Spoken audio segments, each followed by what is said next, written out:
ছাত্র জনতার আন্দোলনে শহীদদের তালিকার কাজ চলমান থাকায় আগামী 14 সেপ্টেম্বর স্মরণ সভা হচ্ছে না বলে জানিয়েছেন তথ্য ও সম্প্রচার উপদেষ্টা নাহিদ ইসলাম। বৃহস্পতিবার সচিবালয়ে এক ব্রিফিংয়ে তিনি এ তথ্য জানান। নাহিদ ইসলাম বলেন, স্বাস্থ্য মন্ত্রণালয় নিহতদের তালিকা করছে।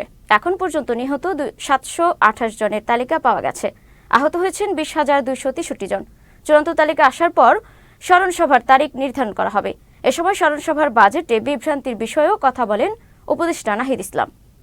শহীদদের যে স্মরণ সভা হওয়ার কথা, সেই স্মরণ সভাটি হচ্ছে আমরা বলেছিলাম যে আমাদের যে স্বাস্থ্য মন্ত্রণালয় কর্তৃক যেই লিস্ট তালিকা করা হচ্ছে, তো সেই তালিকার উপর ভিত্তি করে কিন্তু এই স্মরণ সভাটি করা হবে। সেটা একটা সম্ভাব্য তারিখ হচ্ছে 14 সেপ্টেম্বর ঠিক করা হয়েছিল, বা তার আশেপাশে কোনো একটা তারিখ।